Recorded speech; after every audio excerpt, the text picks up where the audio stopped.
প্ৰথমে মই নিতা কিচেন চেনেললৈ সকলোকে স্বাগতম জনালো। আজি মই আপোনালোকলৈ ৰঙালাওৰ এটা খুবেই সুস্বাদু ৰেচিপি লৈ আহিছো আৰু আজিৰ এই ৰেচিপিটো মই বনাম ৰঙালাও আৰু তাৰ পাতেৰে খাবলৈ খুবেই ভাল হৈছিল। আহকচোন আজিৰ এই ৰেচিপিটো মই কেনেকৈ বনালো আপোনালোকক দেখুৱাম। তাৰ বাবে মই 2 পিচ ৰঙালাও এনেদৰে লৈ লৈছো আৰু মই বাকলিখিনি গুচাই ললো। গুচাই লোৱাৰ পিছত ভালদৰে ধুই ললো। এতিয়া মই এখন পিহনাৰ সহায়ত এই ৰঙালাওখিনি মই ভালদৰে পিহি লম। মই পিহনাখনৰ অকমান ডাঙৰ সাইডটোৰে পিহিছো আৰু অকমান দীঘলীয়া হলে ভাল লাগে, বেছি মিহি নকৰিলেও হ'ব। এতিয়া মোৰ আটাইখিনি ৰঙালাও পিহা হৈ গৈছে। এতিয়া মই ৰঙালাওখিনি এটা বাউলত লৈ লম।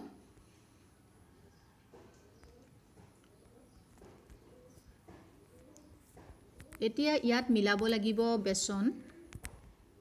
ইয়াত মই দিম 4 চামুচেৰে 3 চামুচ বেসন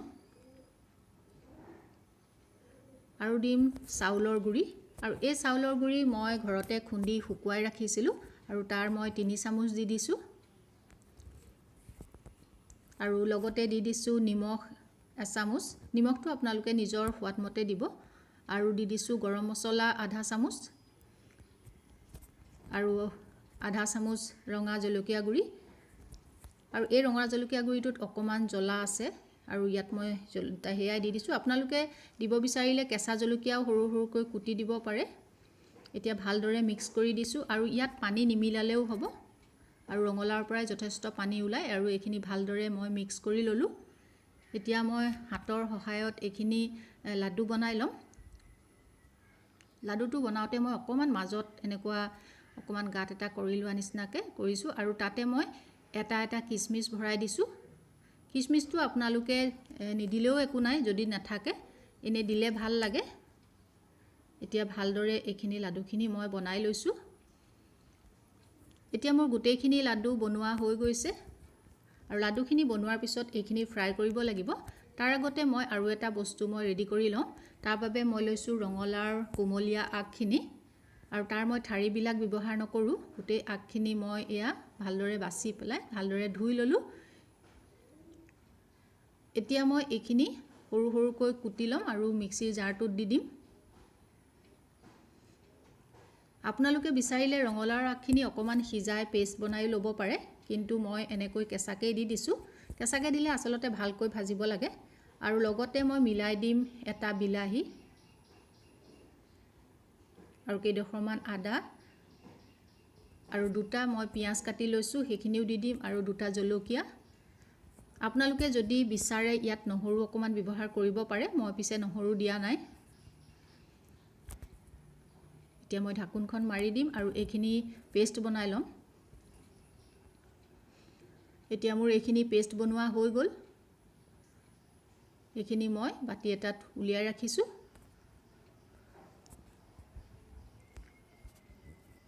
এতিয়া আমি ৰঙালাওৰ যিখিনি লাডু বনাই ৰাখিছো সেইখিনি ফ্ৰাই কৰিব লাগিব। তাৰ বাবে মই কেৰাহীত তেল গৰম কৰি ৰাখিছো আৰু এতিয়া এইখিনি ভালদৰে ফ্ৰাই কৰিব লাগিব। গেছৰ জুইটো একেবাৰে কমাই ৰাখিম আৰু কম জুইত এইখিনি ফ্ৰাই কৰিব লাগিব।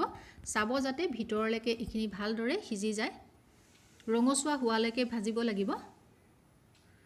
ভিতৰটো যদি কেঁচা হৈ থাকে খাবলৈ আপোনালোকে ভাল নাপাব, সেইকাৰণে খুব ভালদৰে এইখিনি ফ্ৰাই কৰি ল'ব।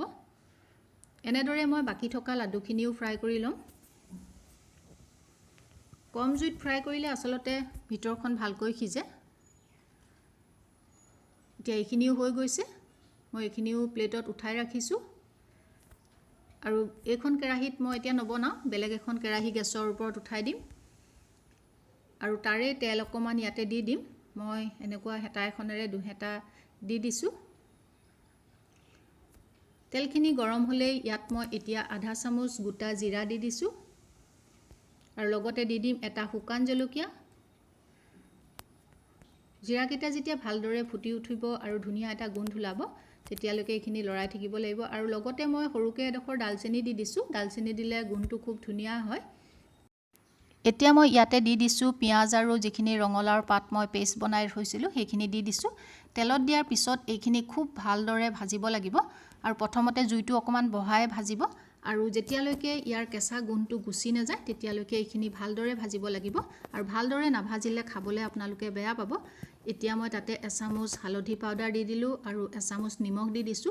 নিমখটো আপোনালোকে নিজৰ সোৱাদমতে দি দিব। পুনৰ এইখিনি ভালদৰে লৰাই দিছোঁ। এতিয়া মই এইখিনি ঢাকোন মাৰি 3 মিনিটমান সময়ৰ বাবে কেঁচা গোন্ধটো যোৱালৈকে এনেকৈ ৰাখি দিম। 3 মিনিটৰ পিছত ঢাকোনখন খুলি চাইছোঁ। এয়া চাওক ধুনীয়াকৈ ভাজ খাই গৈছে আৰু ইয়াৰ কেঁচা গোন্ধটো প্ৰায় নাইকিয়াই হৈ গৈছে। এতিয়া মই ইয়াতে দি দিছোঁ এচামুচ ধনিয়া গুড়ি আৰু আধা চামুচ জিৰা গুড়ি। এইখিনি দিয়াৰ পিছত ভালকৈ এবাৰ এনেকৈ লৰাই দিছোঁ। আৰু এতিয়া ইয়াত দিব লাগিব পানী, আৰু ইয়াত মই গৰম পানী ব্যৱহাৰ কৰিছোঁ। আপোনালোকে পানীটো নিজৰ আন্দাজমতে দি ল'ব, যিমানটো জোখত আপোনালোকক পানীটোৰ দৰকাৰ হয়। এতিয়া এইখিনি ভালদৰে উতলিবলৈ দিম, আৰু উতলি থাকোঁতে মই ফ্ৰাই কৰি ৰখা লাডুখিনি ইয়াতে দি দিছোঁ। লাডুখিনি দিয়াৰ পিছত 3 মিনিটমান সময় ভালদৰে উতলিবলৈ দিব লাগিব। এতিয়া মই এখন কাটা চামুচ লৈ লৈছোঁ। অকণমান এনেকৈ ফুটা কৰি দিছোঁ যাতে ৰসটো ভিতৰলৈকে অকণমান সোমাই যায়। এতিয়া মই অলপ সময় ঢাকোন মাৰি এইখিনি উতলিবলৈ দিম। 2-3 মিনিটমান সময়ৰ পিছত মই ঢাকোনখন খুলি চাইছোঁ। ধুনীয়াকৈ উতলি আছে আৰু এইখিনি হৈ গৈছে। এতিয়া মই ইয়াতে ধনিয়া পাত অলপ দি দিম। ধনিয়া পাত দিয়াৰ পিছত এইখিনি আৰু বেছি সময় ৰাখিব নালাগে। ভালকৈ মিক্স কৰি দিছোঁ আৰু এতিয়া মই গেছটো অফ কৰি দিলোঁ। ৰঙালাওৰ এই ৰেচিপিটো চাই আপোনালোকে কেনেকুৱা পালে মোক কমেণ্ট যোগে জনাবলৈ নাপাহৰিব।